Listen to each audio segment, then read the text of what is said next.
You hear that morning train? Old folks say, I'm going train. um, it's early morning on a Sunday. I think it's the 24th, I believe. I think it's the 20th. Oh, let me get this in whatever. Let me get this straight. Anyway, let's see. Anyway, yeah, it's early Sunday morning. I think it's the 24th or the 23rd of September, something like that. Forgive me. I don't have no memory problems. I just need to look at the calendar. I've been so busy. But anyway, you can see I'm prepared to go outside because on Sunday mornings, I like my Sunday morning stroll. Well, you know, where Adam and the Lord walk in the cool of the day. I like my Sunday to begin with exercise and walking and breathing, practicing breathing exercises and talking to the Lord and just receiving from the Holy Spirit. And this this contraption or whatever, stop, I'm thinking about Bela Kuti when he said this musical contraption. But but anyway, this is something a lady from Mexico gave me. I was in a Target on Garth Road, and I was talking to a lady about her hat, and they said she don't speak English. So I began to speak to Spanish to her, and I was so moved, and she enjoyed me so much.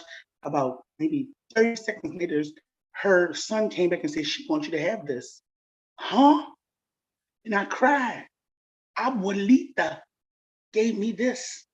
And I've been wearing it ever since. She gave it to me. She was visiting from Mexico, and her son, she wanted me to have, because that was what it reminded me. And I was named with the old person and back in the old days, and and because I appreciated her and I spoke her language, and I named her Abuelita. And she took it personal as if I was family. And so I'm never gonna let this go. Yeah, I'm never gonna let this go. Abuelita. But anyway, so long story short, I'm going to give you, not everybody, but I'm going to give you some of the names of the dream team that helped me. Because there's going to be more things you're going to learn about me and learn about the Lord and how the Lord uses me over the next, I don't know, 20, 30, 40, I don't know, years. And you're going to see so many different layers and see how dynamic the Lord made me in order to inspire you to find out how you were dynamic. There's so many gifts and talents and things and discoveries and things the Lord is still revealing and unveiling me. I'm not the greatest human being alive. All of you are. Everybody alive is the greatest human being alive because you're the greatest human being. That's only you. You were made by God, customize your own DNA. So anyway, long story short, I'm just trying to inspire you to show you how you can work in manufacture specs without a recall, but with an upgrade. Yes. And never be discontinued. But anyway, so long story short, I'm going to name some people. Some of them may still be alive and some of them may not. But if you find them or know of them, or know someone who knows of them, please, my regards to them, and please let them see this video. Because I'm going to take it way back. How far back? Way back. Okay. I don't remember. Her name might have been Miss Garrett. I don't know. She was an older Black woman in 1980, 81, 82 at Blackstone Primary. She was my dance choreographer. Amazing. Yes. I can't remember any teachers besides, oh man, I forgot. Miss Claiborne. She got to be dead because she was old as I don't know what. My first grade teacher at Blackstone Primary School, Miss Claiborne. Thank you for making me beat myself. Every time I acted bad, you made me take a ruler and beat my own hands. Thank you for making me beat myself. Yes, because that's taught me a lot about introspection and self-pruning. Yes. But anyway, long story short, they trained me too. Now, I'm not going to name my family members, all of them that helped me, but my great late aunt, Annie Pritchett. There has never been a diva in the history of America that could top her. No diva. I don't care if it was Lena Horne, Aretha, nobody.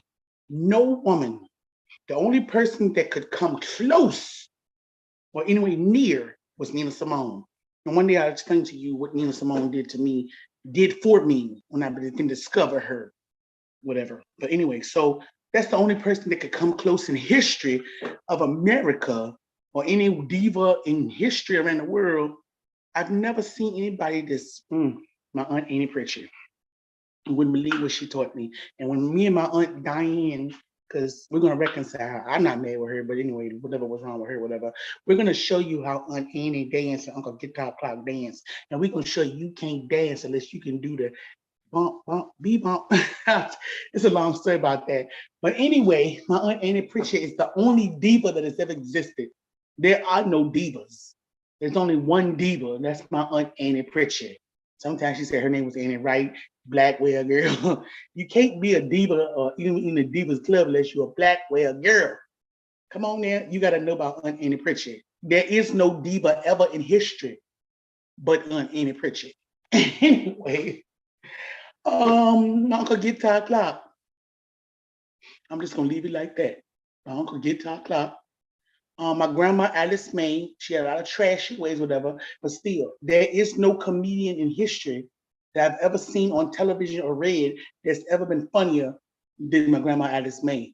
But you gotta watch my cousin David Goodson now. He'll sneak up on you too now and get you. Yeah, he'll get you. Yeah, that cousin David Goodson is funny too. And my grandma Alice May is his aunt. But there's no comedian in history, no comedian I've ever seen or heard that's ever been funnier and faster than my grandma Alice May. Basically, who else? Who else? The only black cowboy I ever knew was my Uncle Tisha Clock, Hurdy Clock Jr. The only person I knew that never let nobody stop who he was and who he thought he was my great granddaddy that died right before I was born, the Hurdy Clock Sr. Yes. My father, Thomas Booker, is the first prodigy. Him and my grandfather, Clarence Jefferson, are the only two prodigies I knew growing up. My father, Thomas Booker, I'm a lot like him, but I'm like him on steroids. And to this day, when I go to Denver County, people will weep when they see me. You Thomas' daughter. You don't know Thomas and Thomas and Thomas and Thomas. Yes, my daddy was that dude. And it's amazing. I only knew him until I was 7, and I didn't really spend that much time with him. I can't really remember many times being with him, but I'm so much like him. That's the reason why they call me Thomas Jr. Not only do I look like him, I speak like him, I dance like him, and the party don't start till I get there. But I can't help that because my Aunt Annie Pritchett, my grandma, and my Aunt Jean, and my Uncle Guitar, But my dad is another one now. The party don't start till we get there. See, some of y'all don't know that side of me. Some of my family don't know that side of me because that's good. You only know what I want you to know. But the party don't start to woo. My grandpa called me, what Eddie Woolfish called me woo. Until woo get there. The party don't start to woo get there. Anyway, long story short, those are some of the people in my childhood. And people like Titta Bonner, I forgot what her real name is. And it wasn't her real name, but we call her Titta Bonner because of the way she took time with me. Took time. People like Marcia Worsham, they took time with me. People like my cousin Kitty, that's married to my cousin William Jefferson. Kitty took time with me. People like my cousin Tommy Lee Carter, they took time with me. People like Mr. Roy, William Royal Sr., they took time with me. People like my stepdaddy, they took time with me. They took time with me. They took time with me. There's other people I can't remember that took time with me. My great grandma Dilsey Clock, she took time with me. My aunt Lily Mae, she took time with me. I had a relationship with every sibling of my grandparents. My aunt Adele, she used to do my hair. Me and my ex-husband used to take time with her, especially when she was in a nursing home. My grandma's sister Little Mae used to take time with me. And you ain't had no pound cake, or you ain't never seen a cleaner cook than my aunt Little Mae. Neat cook pound cake is incredible. I don't go with pork chops, but her pork chops are incredible. My aunt Little Mae is one of the most disciplined person who looks healthy. My aunt Little Mae got so much genius in her. She got so much genius in her. You don't realize how much my aunt Little Mae helped me. She's a Jehovah's Witness, but she helped me watching her learn how to be an apostle, and I'm a kingdom citizen. She's helped me with Jesus and don't even know it. I got a lot of ways like Little Mae. She don't even know it. She's a Jehovah's Witness, don't believe what I believe. But she's helped me on her shoulders, I stand. It's amazing. Yeah, my aunt Jackie Royal, she took time with me. She took time with me. Who else? Lord Archer, Lord have mercy. My cousin's ex-husband, Lord Archer, is the reason why between him and my grandma Alice May and Junior Edmond, that's the reason why I'm a master at improv. I went to the Improv University of Life and comedy and changing voices and characters. It's like Robin Williams should have been hanging with Lord Archer. The Lord Archer of Amelia County, Virginia, who used to live on Highway 612, wherever you are, if Robin Williams, the actor Robin Williams, had learned improv from you, his life would have came out different. Lord Archer, you and the way you treated your kids when I came over, and the way you treated me, and the way you done made me cry laughing, and the way you used to make your daughter Trisha light up and how she got improv in her, and the way you could make your own son Kenny Jerome laugh, and the way you would do my grandma Alice May. Man, you have been one of the greatest influences on me of all people, and you rode to work with my daddy. My daddy rode to work with you when y'all worked at Allegheny. I can't imagine what that car ride was like. I hope y'all won't talk about women, but anyway, you and my daddy together, you rode to work with my daddy. My cousin Casey on a clock. He did everything that my daddy asked him to do for me. My cousin Hank Edmonds, he did everything my daddy asked him to do. Gilbert Whitley, you did everything my daddy asked you to do. Tommy Lee Carter and your brother, you did everything my daddy asked you to do. John Finn, you never met my daddy, but you did everything my daddy asked you to do. But the Clarence Jefferson, the greatest grandfather in the history of all grandfathers. You can ask my cousin Audrey. You can ask other little children. My grandfather is the greatest grandfather that has ever touched this earth. My grandfather, Clarence, no middle name Jefferson. You were the greatest, Papa. The greatest, the greatest. I even like to thank Mr. Alec Friend. He dead and gone. Mr. Alec Friend from Ford, Virginia, in that red Cadillac or that red 88, whatever car it was. Mr. Alec Friend. People like Mr. Jim Sittner at the store in Amelia County.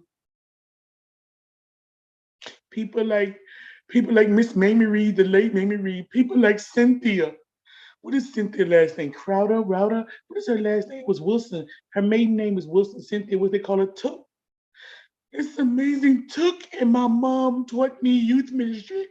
Took and my mom taught me youth ministry. Took and my mother, Frances Royal, I think what she used to do at Jerusalem Baptist Church. I've never seen a youth department like hers. Those children in Jerusalem were happy when my mom was there. My mom taught me youth ministry. Took taught me youth ministry.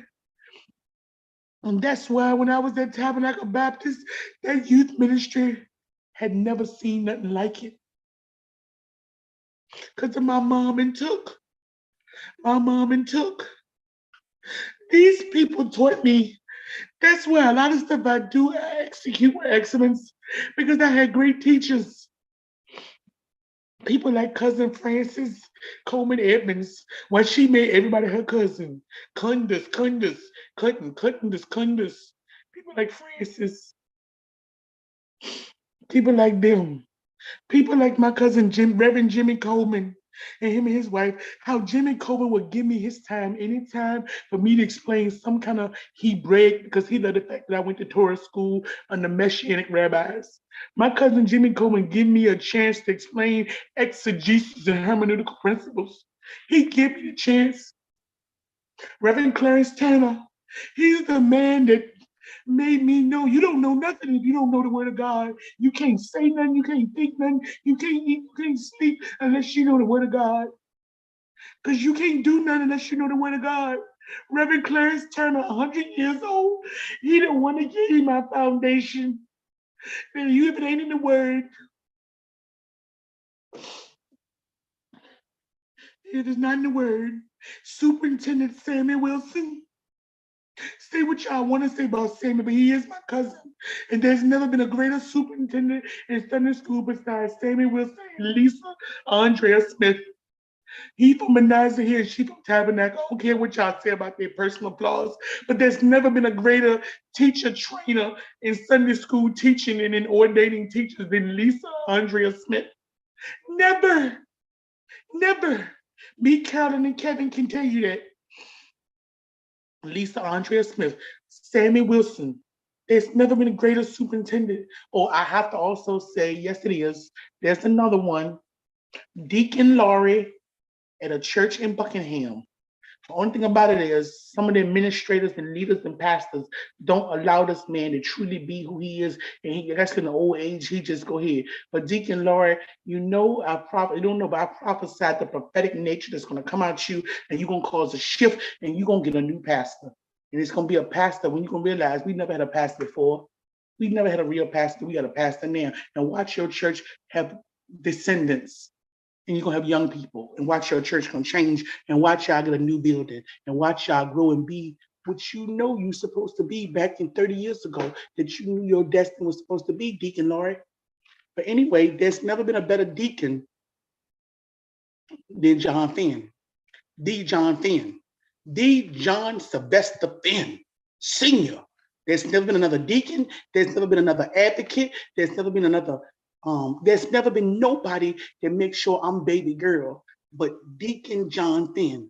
And what that man taught me and what he funded and everything I got and everything I do got John Finn seasoning on it. I'm the daughter he never had.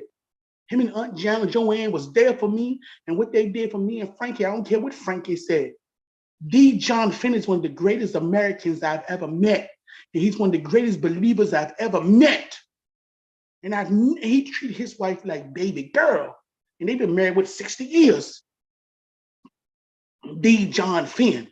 My granddaddy could die in peace because he knew I was in the hands of Deacon John S. Finn Sr. I'd like to thank Aunt Rosalie too. Aunt Rosalie, his sister, she always made me feel like I was family. Uncle Earl, his brother, rest in peace. He always made me feel like I was blood. His sister Lavinia, that's my grandma. I call her Grandma Beanie. She didn't go and they didn't tell me, Sheila. Y'all should be shaming yourself. You knew what Grandma thought about me. You knew how Grandma took it personally. I call her Grandma Beanie. You knew the love I had for Grandma Beanie. But anyway, there's so many people like Rosa Woolridge, the late Rosa Bird Woolridge.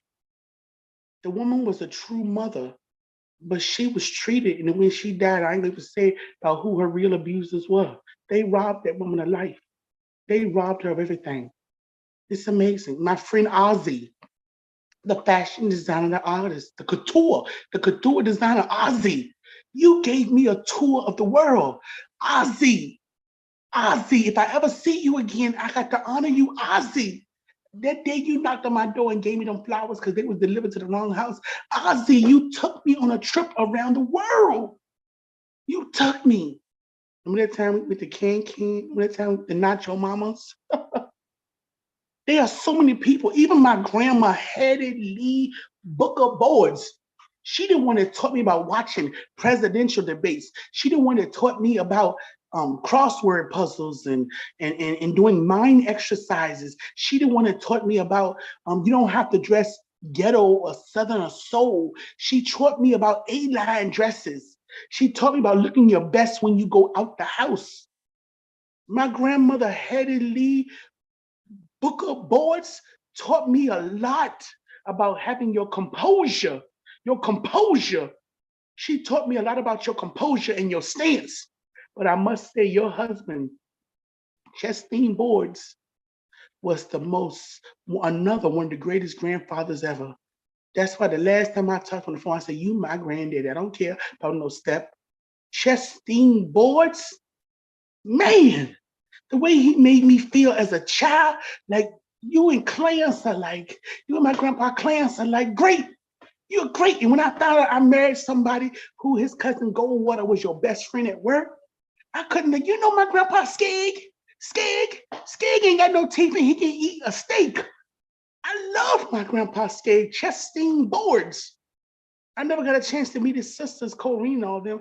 But the Chestine Boards, how much he loved wrestling, not wrestling, but wrestling. Man, them men were providers for them housewives, providers. Both of my grandma were housewives and both of their husbands providers, and never once did they ever be threatened to go hungry and what they could buy and do. Financial stability. Yes. Yes. naming some people. A Reverend Andrew Giles, they used to drive the bus for Mount Level Baptist Church. Reverend Andrew Giles, Andy. Man, these are some great people who are dead and gone. They're dead and gone. But they were like, these are some people that existed when I was younger. People like Arthur Stokes or man, Farmer Brown from Anazia Baptist Church. Man, Farmer Brown smile when he walk in the room. The Farmer Brown, his smile, man. All I knew was his smile. People like him, people like Cousin Isabel Brown, that when homecoming came, you knew the Holy Spirit was there. People like Wookie Worsham doing man, communion was the best time growing up. Man, my favorite Sunday was communion Sunday at church because the way Reverend Turner did it. I used to love and be excited on communion Sunday. And all of you people that made me worship leader almost every Sunday as a teenager. Why are these people worrying me? I used to be so upset. I'm tired of being worship leader. But here it is, the church just knew I was an orator. You knew I was an apostle. You knew it. Look what happened the day I got baptized. How I had the anointing hit me in that water, how I shouted at Manasseh Hill Baptist Church. Was it 1986?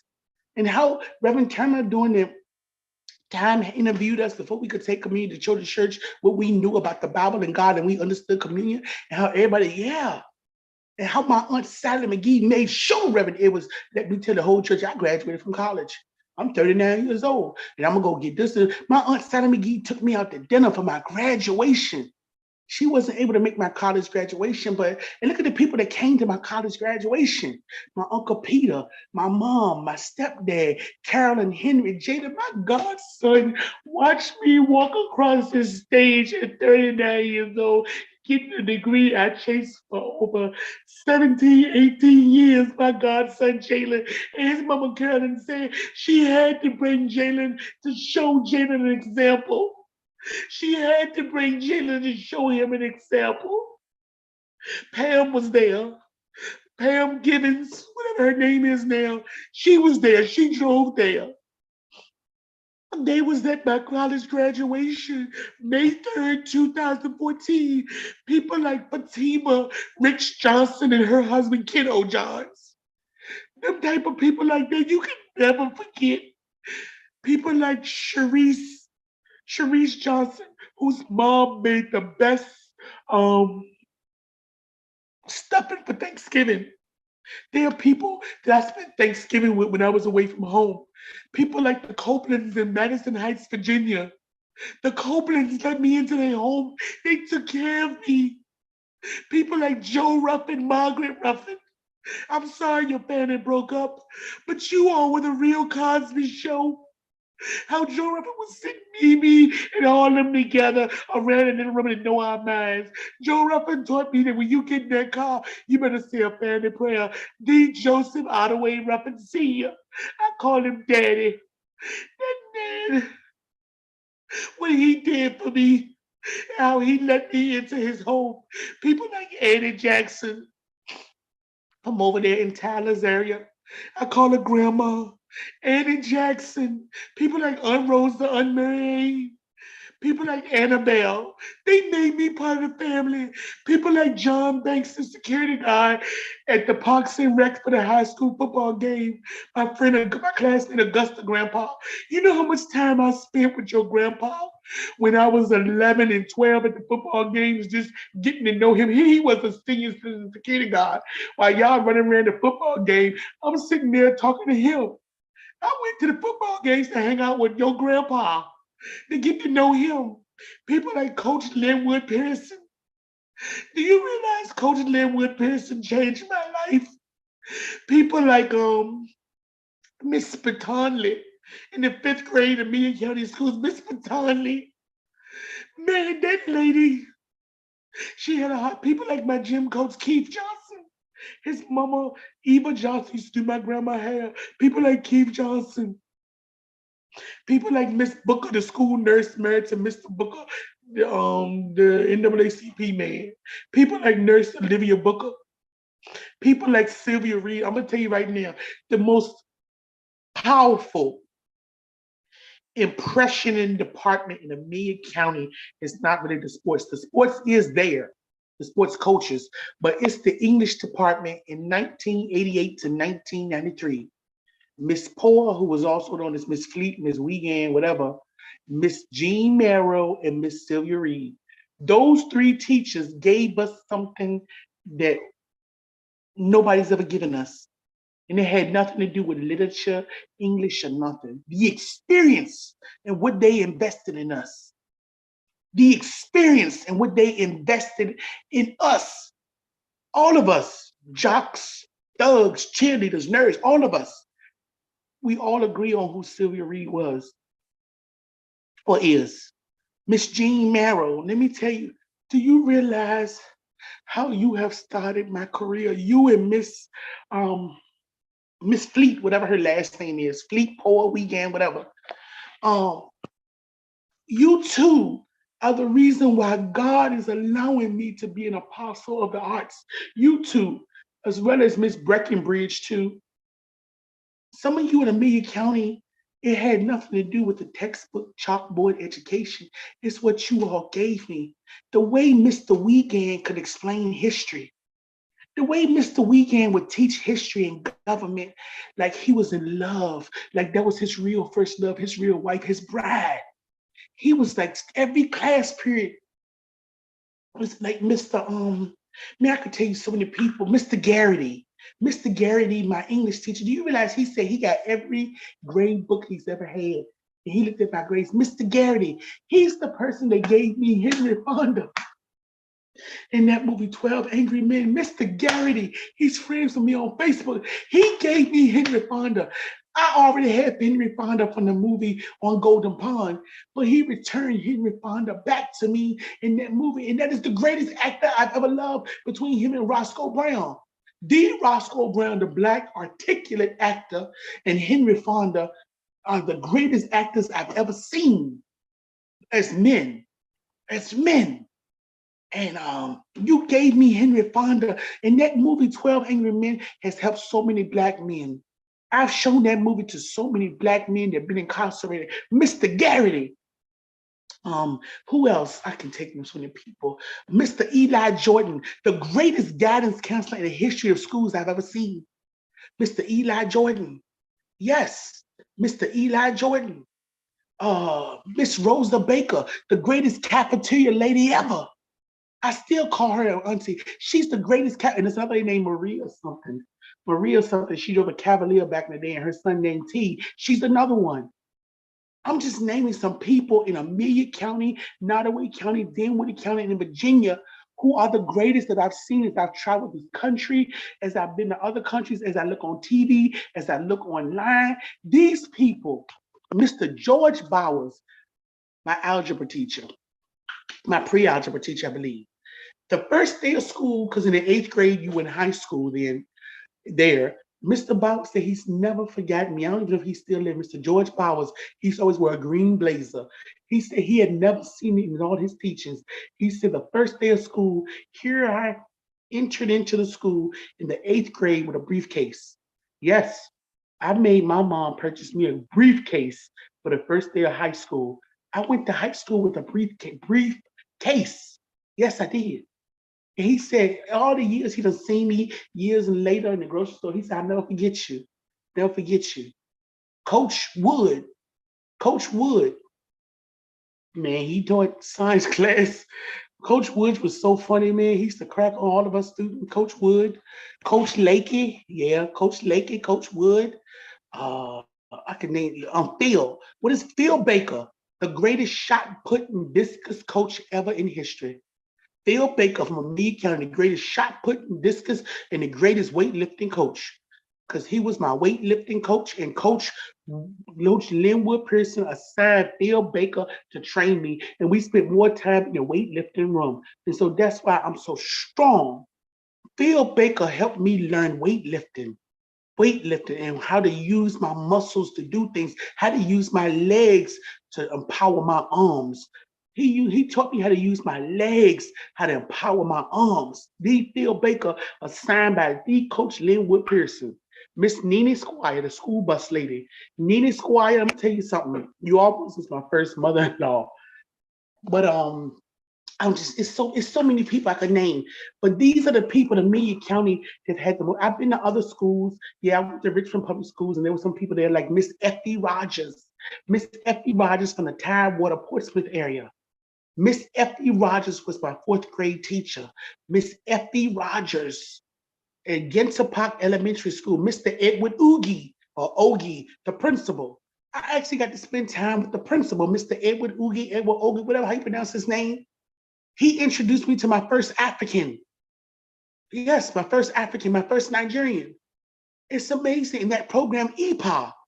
Let me tell you something. A lot about me doing understanding processes of intellect and processes of thinking and discipline, how I can discipline myself. I learned that through the EPOP program through Richmond Public Schools. It was the art education program, which schools need to go back to EPOP. If you can't afford to have full-time extracurricular activities or full-time blah, blah, blah, blah, then you need to invest in the EPOP program. I don't believe in public school, but I did go to public schools, but it wasn't the education I got. It was the education I got. It was never the textbook or the lesson. Because I can remember every teacher and what lesson I learned from every teacher. I have that type of memory. But it was the experience and the other things that was invested in me. And that EPOP program taught me a lot about discipline, structure. It helped my mind understand the thought process and how I can process information. It accentuated on my God-given talents, my God-given abilities and strength. The EPOP program. I would like to thank Mr. Rodney Williams, the brother who's in charge of dance for universities and schools that went to William and Mary for dance. This man gave me a standing ovation and asked me to come to Pine Camp to show them mine because he used to see what I used to do. Miss Vanessa, oh dear, what was her name? She was the minister of music at Tabernacle Baptist Church. Her and Dr. Costa allowed me to do whatever I wanted to do with that dance ministry. Whatever I want to do. And they let me teach them kids something that they never seen before. But the dance ministry was the largest ministry in the church. It got to one point we had the senior citizen dancers, the pastor's wife's dancers, the young adult dancers, the junior dance, the children dance. Then we had a mime group. We had a mime group when we went on tour and we danced for Luther Bond's concert at the Baptist Children's Home. The youngest was 5 and the oldest was 60, and we was doing jumping and leaping. Yeah, Foxy Red was 60, and she was a pantomime, and we had 200-pound pantomimes, 250 pantomimes, 100-pound pantomimes. We had teenagers, we had kids that had intellectual disabilities. Y'all let me do whatever I wanted to do with that dance ministry. And then after I left, y'all turned it into a whatever, but I ain't gonna say that. Anyway, the kids didn't have the freedom because I never taught these rules of Broadway or these rules of these dance schools. I always taught this. Whether you got 2 left feet or you got a hoof, whether you sit in a wheelchair, you still can dance. You dance with just your heart. That's why kids with cerebral palsy will praise dance and pantomimes and flag dances, because I always taught this. So that's why I always say, all you girls like Sierra and Chile, all y'all out there dancing, y'all are made. Y'all are published. And watch all y'all dances, mostly in the legs. Y'all you don't know how to dance with your ear, with your eye, with your nose. All of y'all are choreographed. And all y'all are copying other dancers who are graded. A lot of y'all are copying off Leroy from the show Fame. All of y'all copy. So what? Chile is over 50 and dance like that. But what has that done to bless? Where has she brought increase to the minds and the hearts of people? Where has the effects of TLC resound? Where is it shifting and changing paradigms? It's only really because of T-Bar's voice. Long before we saw you girls, when we heard T-Bar's voice, then when we saw y'all look excited with the condoms and the eye and all that, but it was T-Bar's voice, which there is no other voice in the music industry like T-Bar's. Tiana, or whatever her name is, Watkins, T-Bar's. It's her voice, boo, that made TLC and the brilliance of Dallas, Austin, and other notes. It was T-Bar's voice. Don't care how pretty, how sexy, cool y'all were.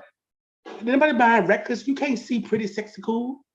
But it was what T-Bar's voice did. T-Bar's. And look at her testimony, the disease, the sickness she got. And she's still living. And look how gorgeous she is. I did my hair like her. So many of us girls shaved our hair just like T-Bar's.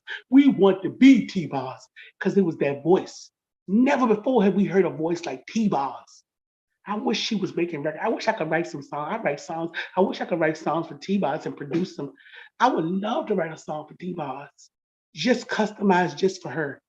It's amazing. There was a time back in the day when I still had my voice, I could copy exactly like her. It's amazing. I want to thank Diane Reeves, the jazz singer, Diane Reeves, Tracy Chapman. They changed my life.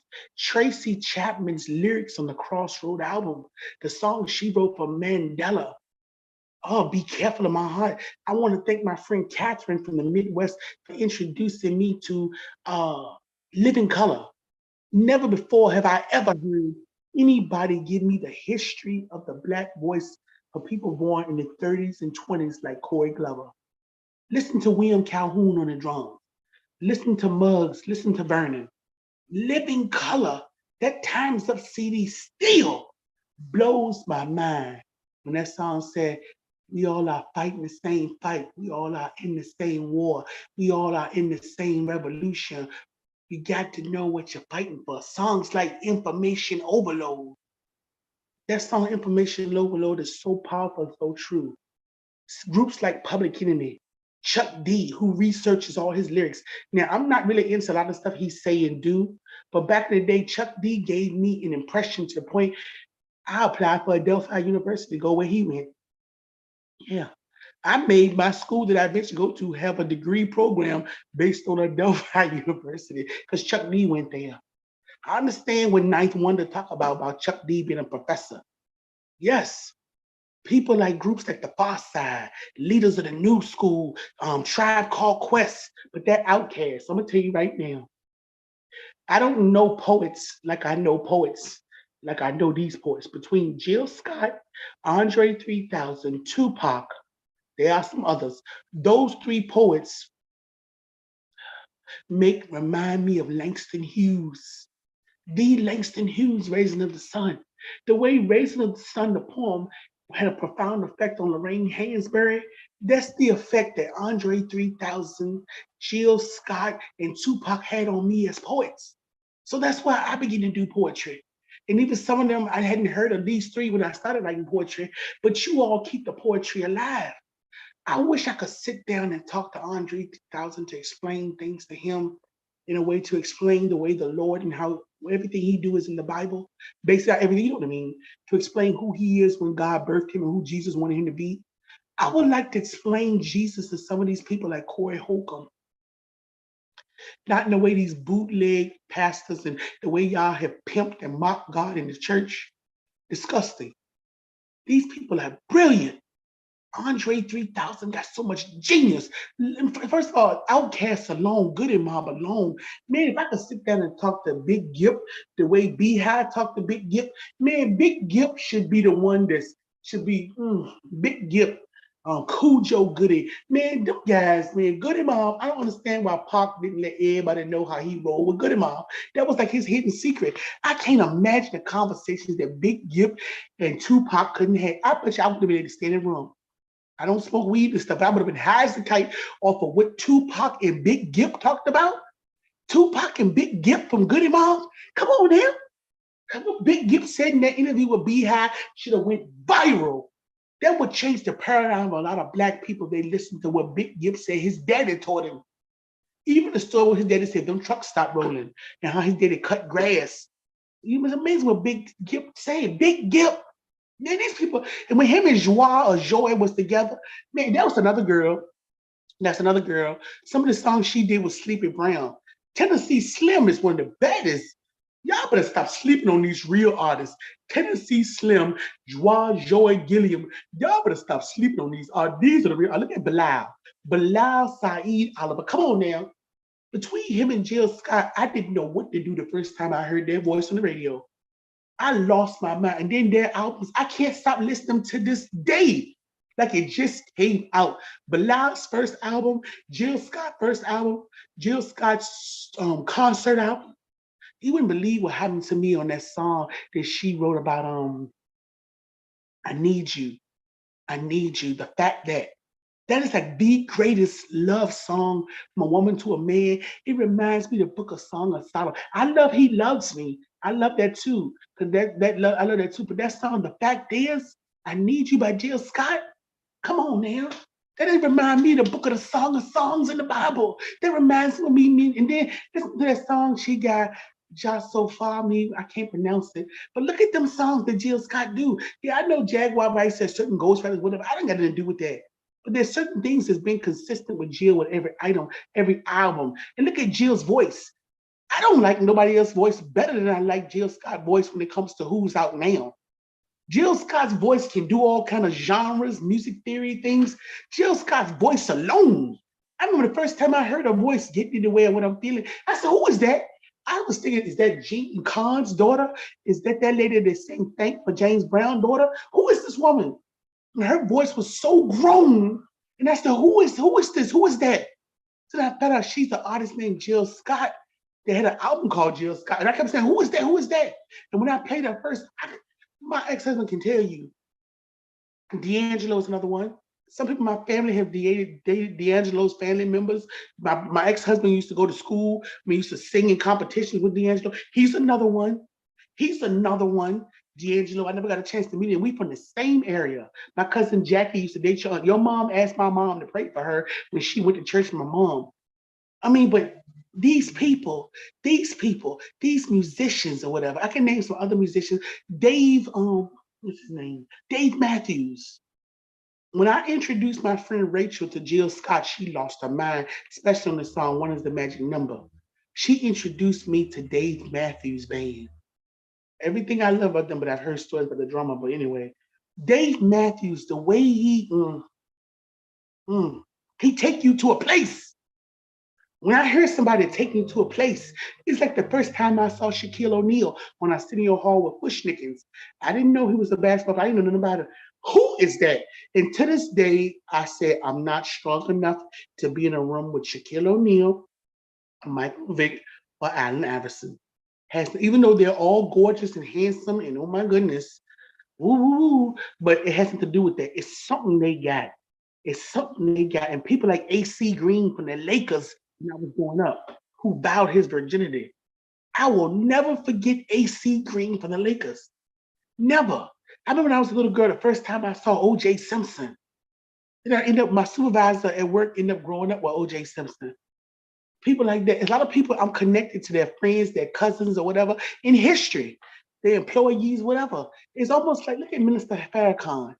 The man is finally beginning to look like he's beginning to age. I don't know what he eat or what he do, but that man had never aged. And when I was younger, I was like, who is that gorgeous man with that part in his hair and that bow tie? Good God Almighty. I didn't know he was an older. Who is that? Even though I'm not in Nation Islam and I don't believe in his faith or whatever, but that man and the way his voice sounds, he used to be a violin player, calypso singer, whatever. Yeah, he made an impression on me too. And that man spit more truth. Even though we don't agree on our doctrine, that man spit more truth. It's like this. It's kind of like I understand the greatness of Nietzsche, the greatness of Confucius, the greatness of Mahatma Gandhi. I understand the greatness of these people. Whether we have the same doctrine, I understand the greatness of them or the great things they have contributed, that I respect them and I respect their school of thought, but I know who my Redeemer is. See, I can respect that. I can respect some point of views from people who even trashy. It's amazing. It's amazing some things I learned from criminals. I've learned so much from criminals and criminal masterminds. Look at some of those guys like Felix, what you call him, that was in the Bay Area over there in the Bay, in the Oakland area. Look what happened when he died. That show, American Gangster on BET, good God Almighty, I couldn't leave that show alone. I wish I had every copy of every episode. Man, that show, whoever put that show together, that's the way you do research in documentary. Who else? Bet on Jazz.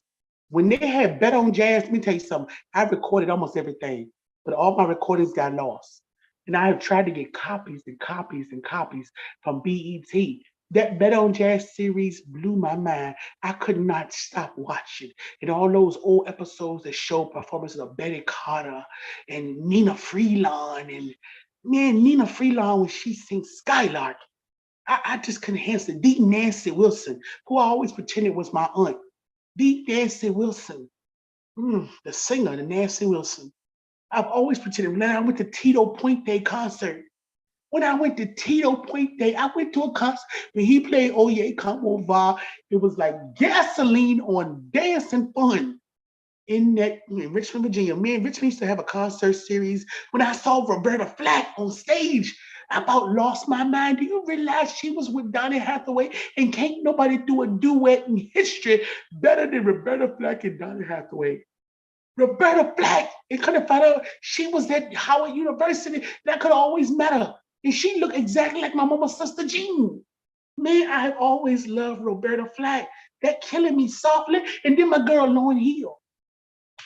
Man, let me tell you something. If I ever meet Lauryn Hill, let me tell you something. That is my twin sister.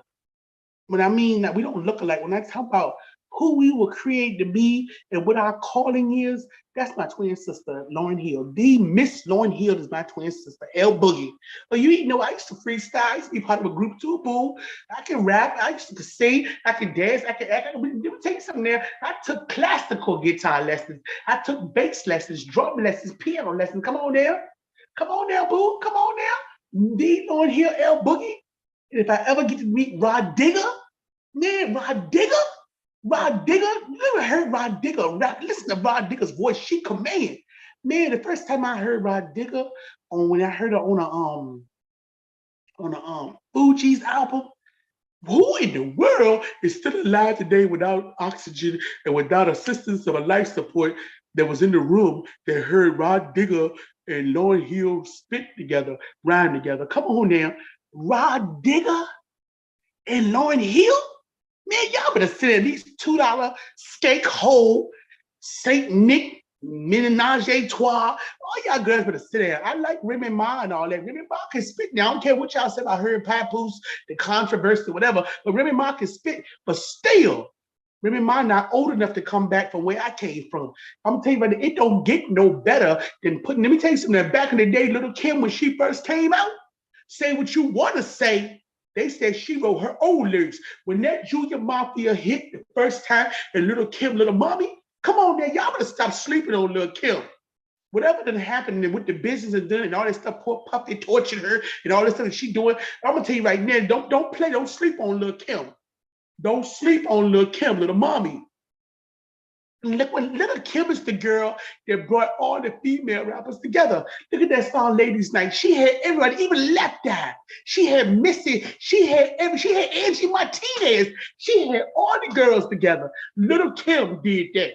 She brought all the girls together. Look at that song, Self-Destruction. Look at Miss Melody with BDP Booking Down Production. Remember Miss Melody? She was in Self-Destruction. Look at Special Ed. Who can rap better than Special Ed? Come on now, Special Ed, the rapper. Come on now, who out there now can do better than Special Ed? I'm getting tired of all this rap. Kim is a rap god. I'm tired of all that. I'm tired of all that. Not when he did the Military Retirees Club on Chamberlain. Come on now, you cannot be a rap god doing the Military Retirees Club on Chamberlain. I'm tired of this, and I'm tired of them singing the same. I'm tired of this making these be rap gods. His name ain't even Rakim William. And I believe that boy from Third Base said. I'm sorry. Y'all make these people rap gods, whatever.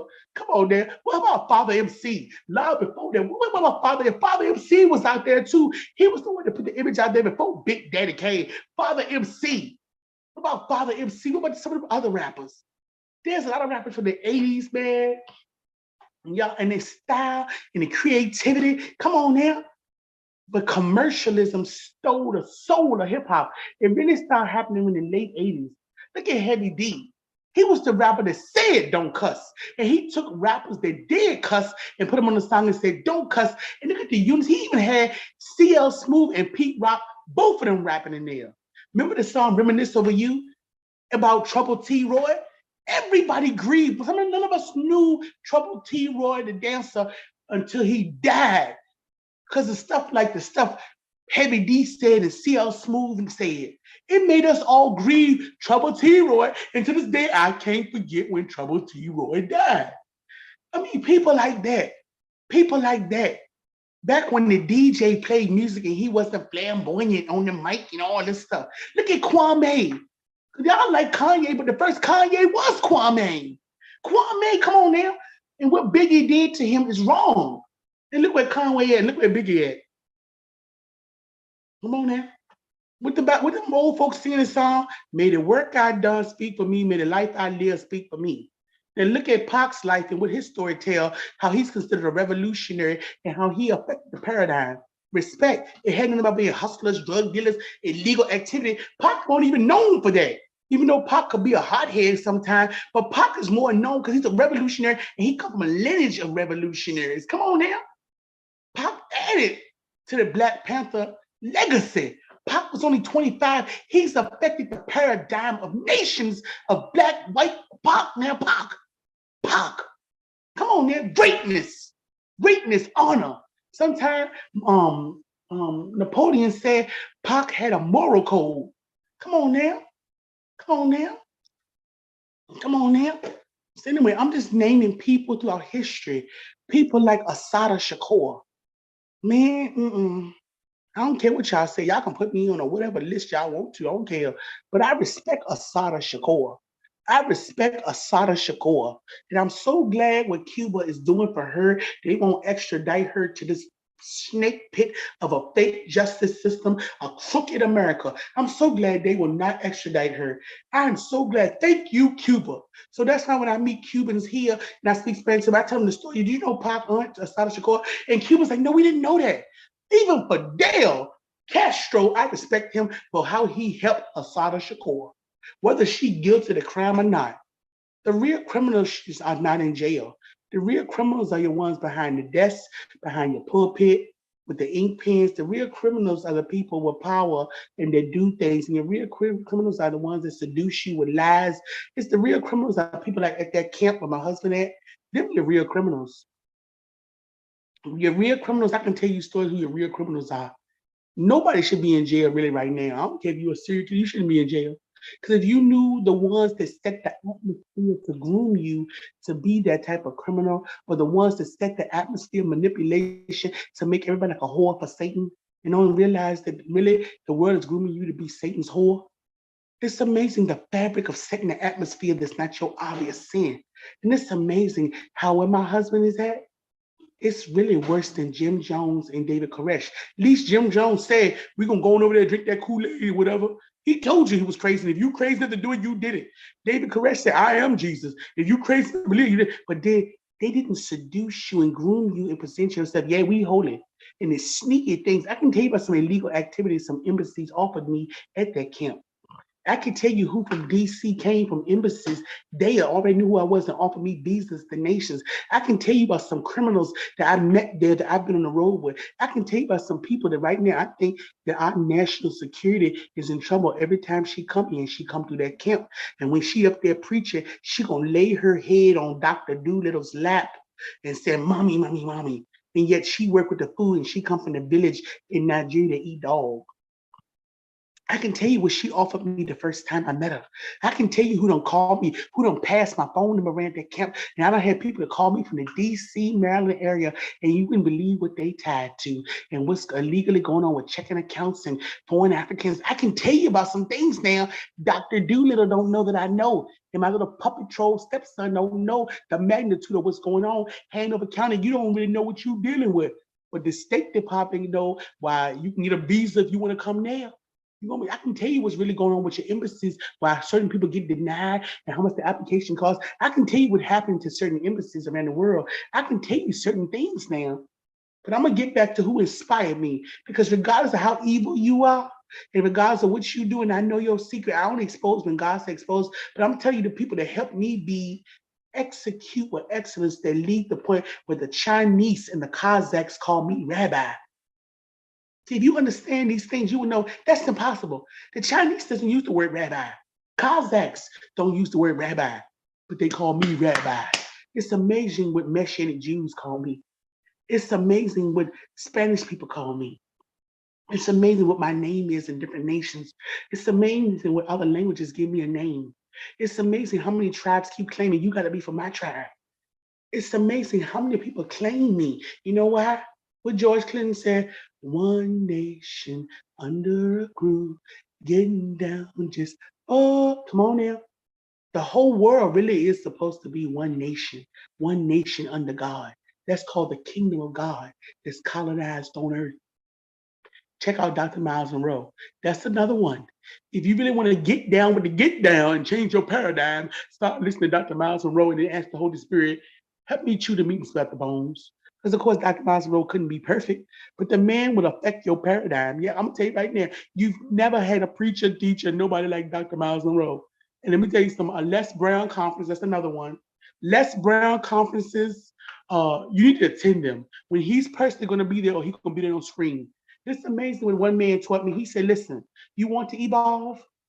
Not the word evolution, to believe in evolution, Charles Darwin, but he was saying if you want to grow and really be maximized on who you are, he said, read 5 different types of books a month.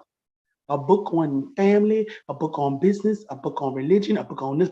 He said, read as many books. And he said, after so many months and so many years, this is how many books you read.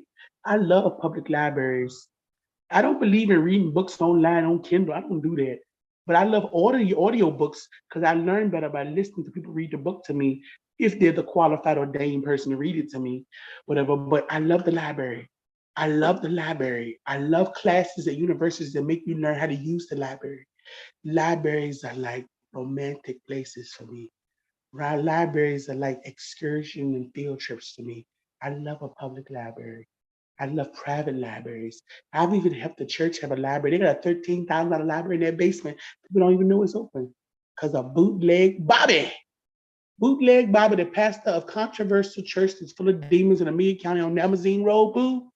When it all falls down, bootleg Bobby, your legacy gonna be a trail of death, blood, whatever else. And boo, where you going?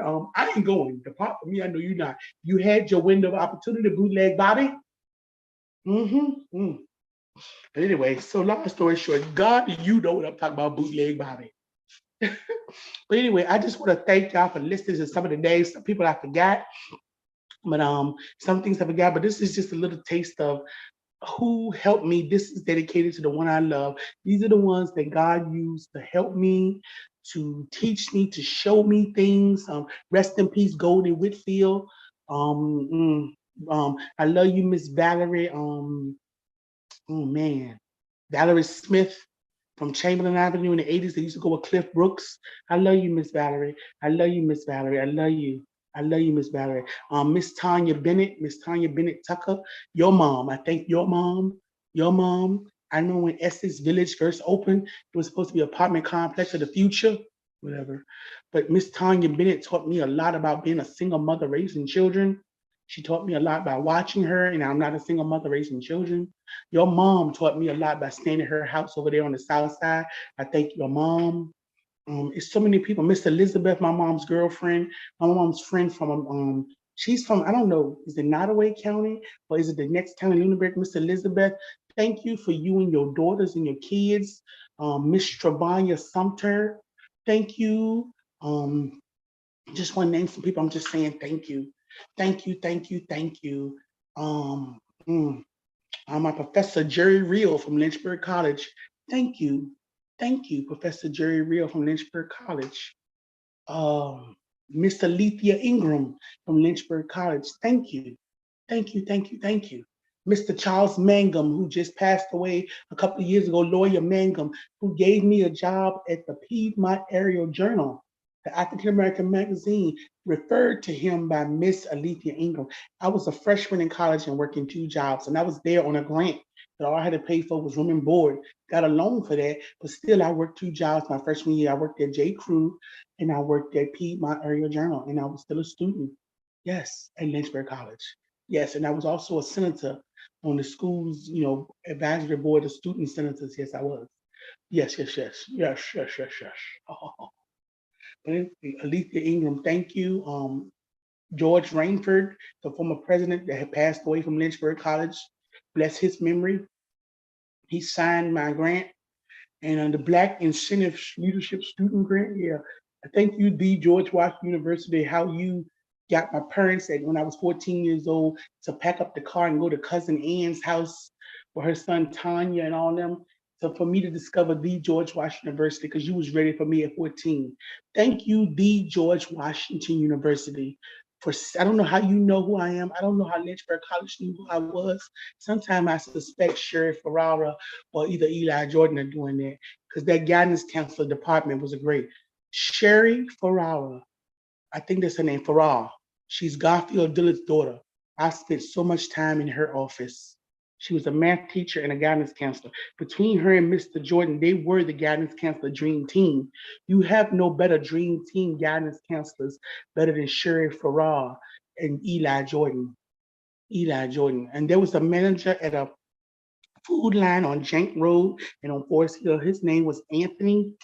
Forgive me if I can't remember his last name. He was the greatest best friend I ever had. He was the greatest best friend. There was a young guy named John something, forgive me, from Database. When I used to work at United Network for organ sharing. You guys were the best friends I ever had. The best friends humans I've ever had were males. They were males. Forgive me. I know their names, and I don't know why I'm forgetting them now.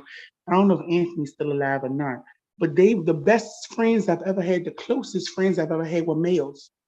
They were my boys. They were my boys. And my Uncle Clyde, the one that made me want to be in the NFL. Clyde Jerome Jefferson, rest in peace. You the one that made me want to be in the NFL. Be the first girl quarterback.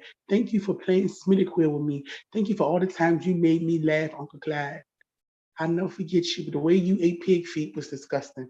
But my Uncle Clyde Jerome Jefferson, killed, I think in 1988, 1989 in West Petersburg. You was the one that made me want to be in the NFL. You made me make football everything. And my dad made me want to make baseball everything. It's amazing. I never really liked basketball, but yet I'm easy at a three-pointer. The things I don't like, I'm good at. It's amazing. I hate math, but I'm a genius at math. Um, and I don't like basketball, but I'm three-pointers are easy. I don't know why. I'm three-pointer Tanya, three-pointer T. But football and baseball and lacrosse. Oh, Lynchburg College and lacrosse changed my life.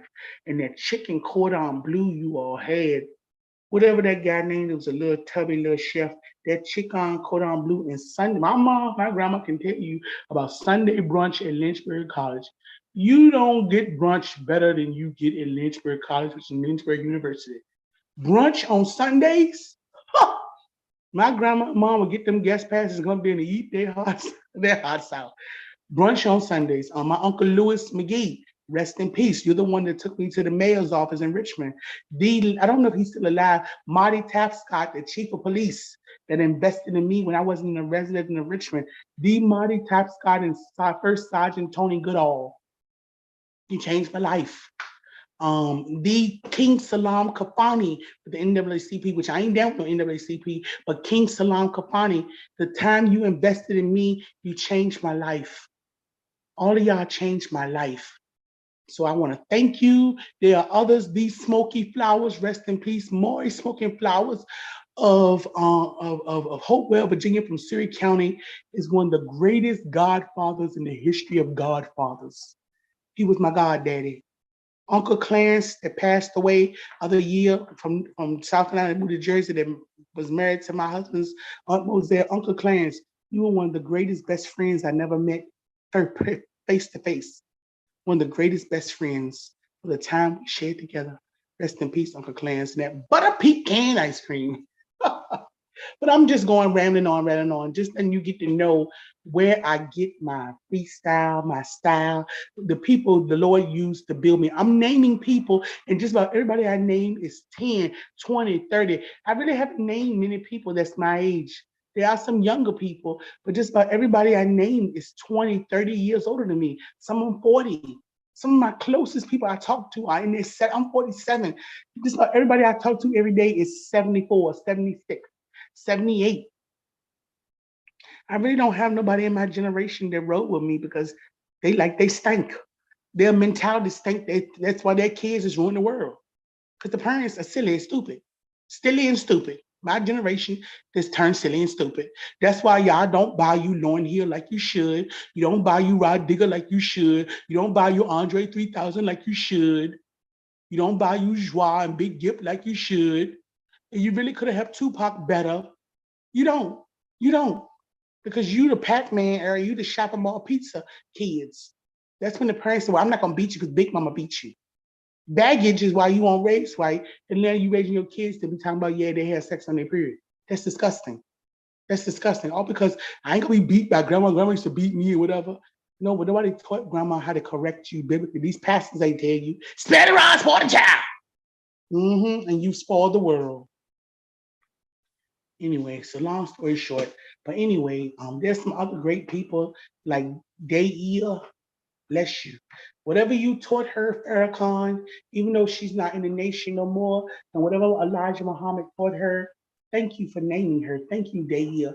Thank you for helping me change the lives of disabled children with that IEP bull crap and that 504 plan bull crap, bull junk in your public schools.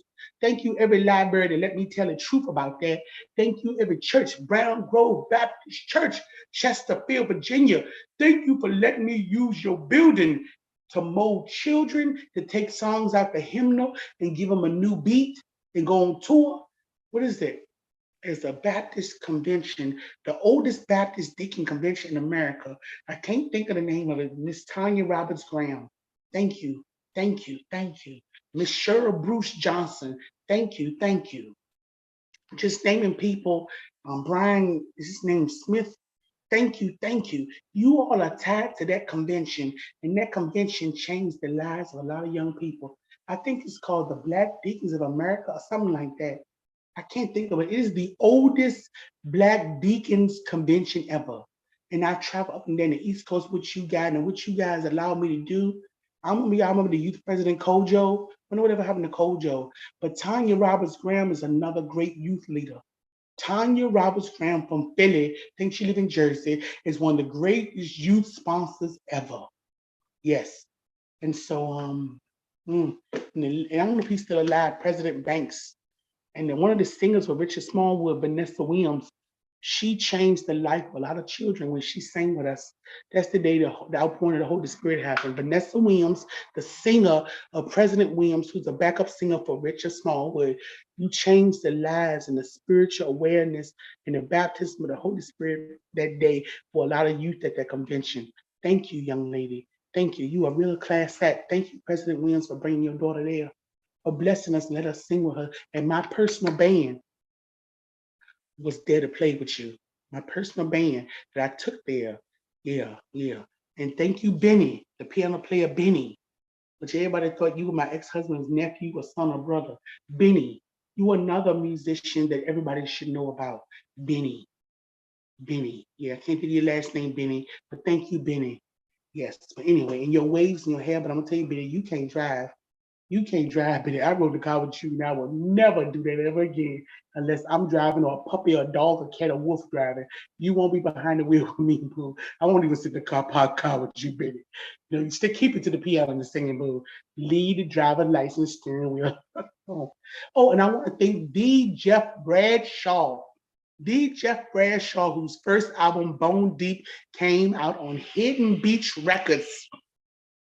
What you did for me when you invited me to that jazz club in DC for your release party, and the music that you've contributed, and what you've contributed to music, D. Jeff Bradshaw, Bone Deep, Bone Appetit, what you do for the trombone, and the way you and Bilal did Make It Funky by James Brown. Come on now. Nobody really can remake a James Brown song. Nobody's ever been able to. But you did, you and Bilal. And when you chose Bilal, you couldn't have chose nobody better. Bilal could tap into the craziestness and the new, let me say something. Y'all better stop sleeping on Bilal. Bilal Saeed Oliver is one of the greatest men to ever contribute to music that's under 100 years old. Jill Scott is one of the greatest that's contributed to music that's under 100 years old. Yes, she is. I don't care who said, who ghost wrote, whatever. But what Jill Scott brings to the table musically, look at her concerts, look at her live concerts. Come on now. She will always be Jilly from Philly. I don't care if she go for She Woman. She will always, and thank you, I'm not nearly down with the roots like that, but when they let her sing that song live, and they recorded it and they released it, and when they didn't let her sing it and let Erykah Badu sing it or whatever, but what Jilly did to that song, Jilly from Philly, Thank you for letting her Polly, Stain, and your thing, whatever, Jazzy Jeff for letting her and discovering her. Come on now. Thank you, Jill Scott, for what you did for my life of becoming an artist with the sacrifices you've made in your personal life. I'm sorry these things has happened to you, but I must say, I understand why your mom named you Jill Scott. The great Gil Scott Heron. Do you realize the man from the bottle, Jill Scott, got the same name as him? He Gil Scott Heron. Do y'all know the revolution will not be televised, guy? The bottle. And look how she took and remixed the bottle in one of her greatest hits. Man, that was like brilliance. That live album she did, her first live album, 826. Man, I can't handle it. And I introduced that to my husband. When the last couple of weeks we spent together this year, I introduced him to Jill Scott. He about lost his mind. Usually, anybody I've ever introduced to Jill Scott, they lose their mind, especially on the first album and the second one. Nothing wrong with the rest of them, because some of the other songs that you did on some of the other ones, girl, I can't, I can't. Even my ex-husband, he just he went crazy over Bilal. He went crazy over D'Angelo. And that's one thing. Me and my ex-husband had music in them apartments on West Over Boulevard. No, my music because I played it loud. Yes, I broke the noise ordinance. And everybody never complained because everybody loved my music, especially when that Bilal album dropped. First, the title, Firstborn. Second is Genius. Just the name of the album is Jesus, Genius. Lord have mercy. Anyway, I would love to sit down and talk and have a session between me, Jill, Bilal, Raheem Devon, Dwelle, and Lauren Hill and Rod Digger, with Jeff Bradshaw being the musical director and Yazine Bey spitting the verse. Come on now, that's another one. Most Def, Dante's, whatever. Yazine Bey? Come on now, you don't, Y'all don't know nothing about that Yazine Bey, Most Def, Dante Smith. Y'all don't know nothing about him. He shouldn't be in no groups with nobody because he by himself. By himself. I don't like any groups he been in anyway. Y'all don't care if he'll have people anyway. But y'all, but that Yazine Bey, put Yazine Bey and Andre 3000 together. And Pharaoh was the Pharaoh March. Come on now. If Nate Dogg was living, I would have put him on it. Man, let me tell you something now. I'll be a super producer now. Put some people together now. And bring in some of your jazz cats, bring in Terrence Blanchard. Yeah, come on there, bring in Norman Brown. Come on now, bring in those that produce Nina Freelon, those that Dee Dee Bridgewater. Come on now, come on now, come on now, bring in some of them people. That if I could bring back the Bomb Squad, Hank Shockley and the Bomb Squad that did Public Enemy beats, man, if I could bring them back, man. Y'all want me to handle that and then put a little bit of what's her name? Diana Krall in there. Put a little Diana Krall, put a little Richard Smallwood keyboard in there, piano in there, Richard Smallwood piano, put a little better Roberta Flack on there. On there. Put some stank on it. Put some stank on and go ahead and put some talking heads in there. Some talking heads. Remember Burning Down the House? And go ahead and let David Lee Roth from Van Halen get up in there. Let him hit a solo. David Lee Roth that changed my life.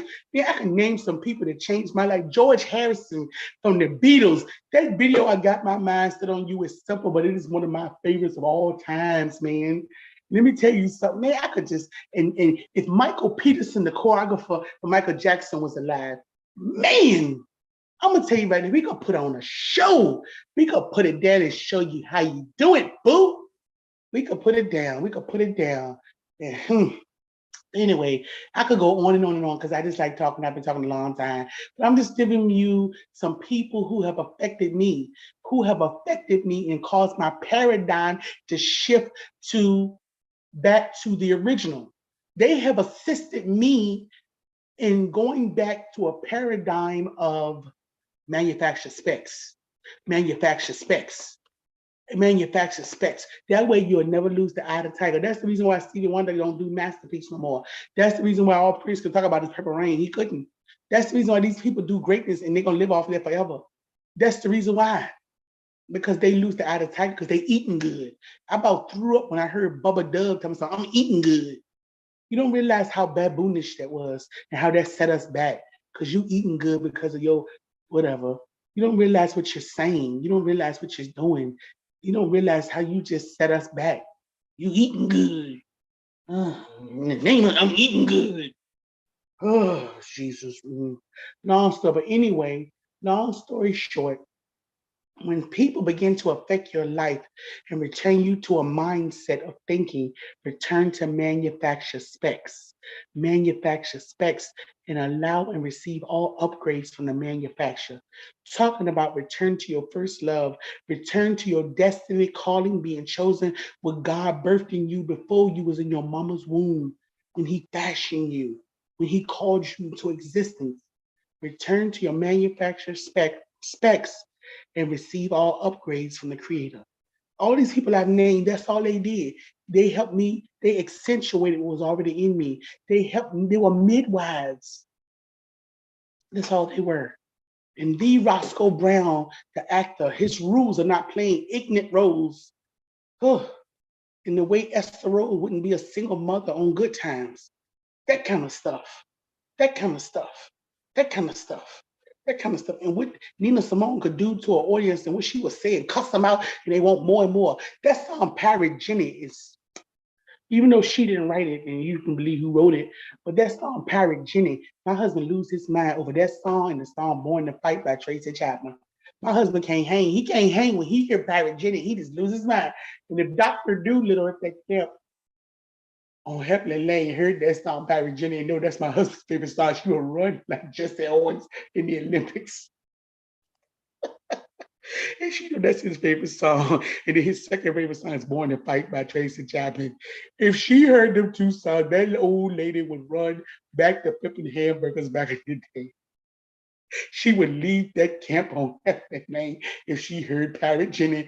And if she was watching my husband listen to it without him knowing it, like he goes home in his heart when he heard Pirate Jenny. Play it again, play it again, play it again. And also, when he heard Bishop Bullwinkle on the bicycle sing Hail to the No, No, No, my husband get right ghetto and he be like James Brown with soul. And whenever he hear Bishop Bullwinkle on the bicycle on headphones sing Hail to the No, No, No.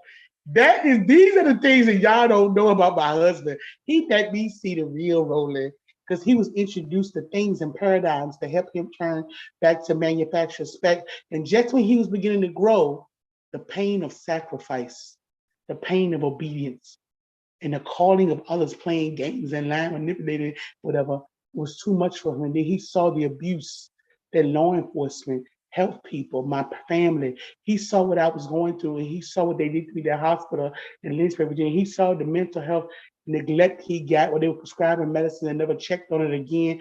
And all that together is too much for him. He couldn't carry it. So he buckled. And he knew what the police said, pop him, and they really hate him here. So he had to run back to that camp because he can't go back to New Jersey with other crime bosses say he's not allowed. So he don't know nobody else. So he really want to go to Alaska. He really want to go there, boo, because he really don't want to be with y'all. But he's scared to be here because if I leave right now and go somewhere else, he will follow. If I say I'm going to see Adnan, he will be right there with me going to Pakistan. If I say I was going to Africa, yeah, Papa Rowe would go. Because it's amazing. It's some secret messages he's been sending me through Darlene. That's the opposite of what you say, law enforcement, social worker, Dr. Doolittle, monkey boy, son. It's amazing. He invited me to call him many, many times through Darlene. It's amazing. But he allows I'm in Texas, he ain't coming. Ask the boys in Ghana with the police in Chambers County, say what I should do to my husband when they should have had him had a psychological check when he talking about something. It's amazing. And he stole that hammer. It's amazing. It's amazing. But long story short, but I ain't gonna do it all that. That's on y'all, boo. That's on you. And my husband won't repent for his sins. So that's on y'all. The blood is on y'all. So that's on y'all. I don't care.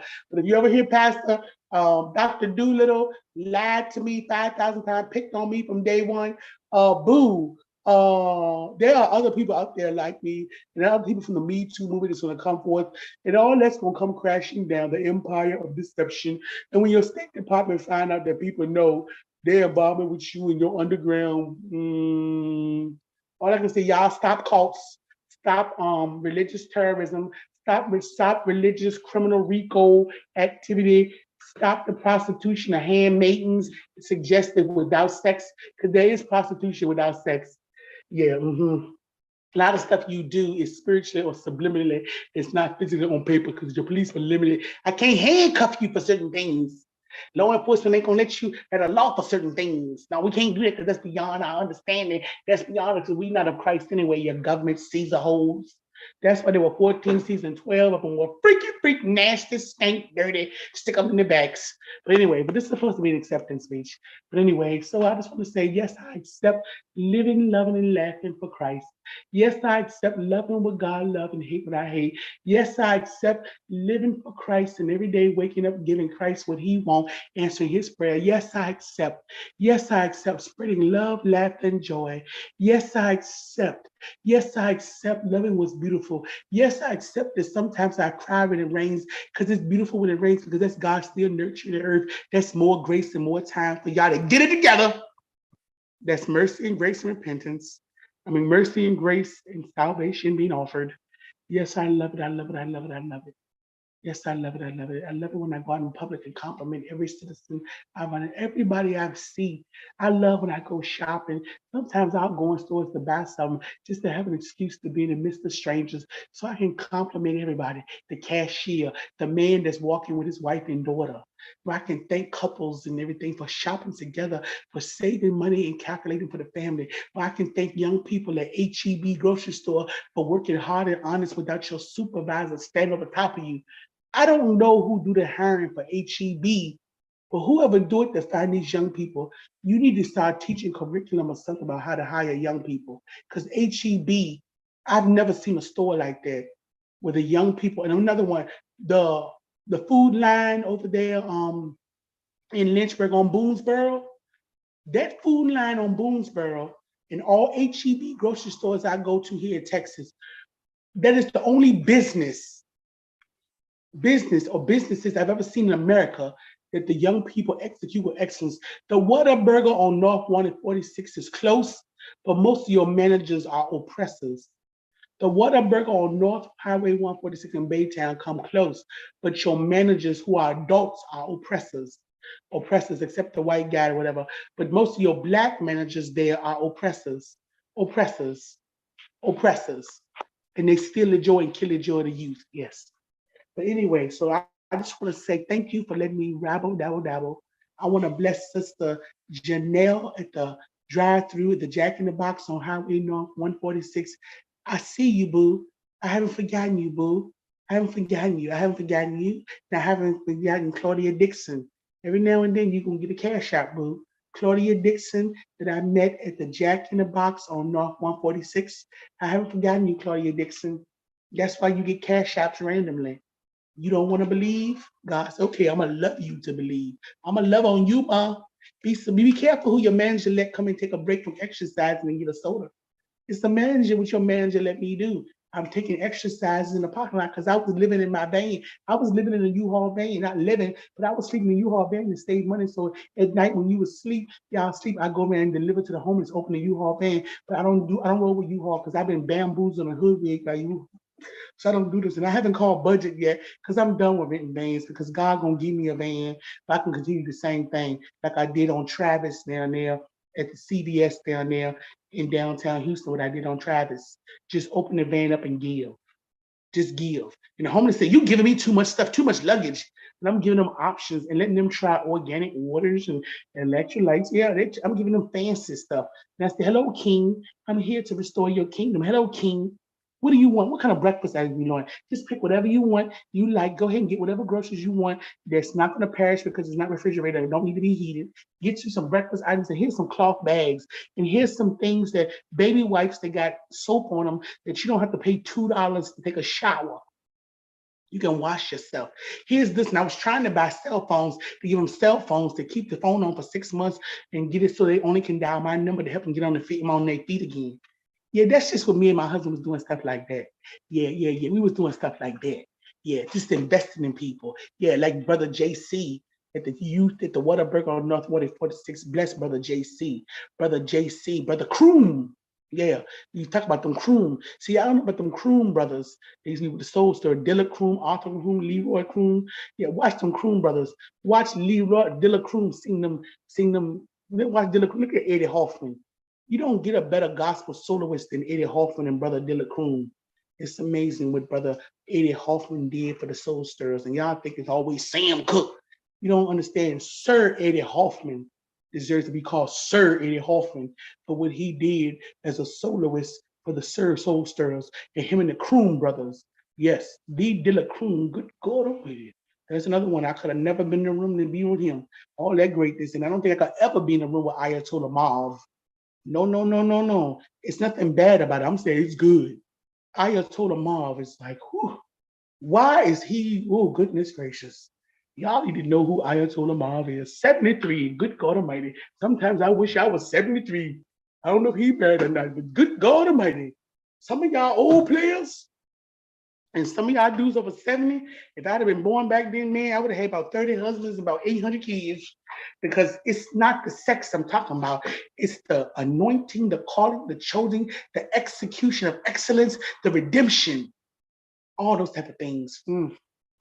These young boys don't know about that stuff. Y'all don't know nothing about that. And I'm talking get on it. Y'all don't know nothing about that. Don't know nothing about that. But anyway, y'all be good. I don't ramble on and on and on and on. Haven't took my Sunday morning walk, but that's all right. To God be the glory. Bless you.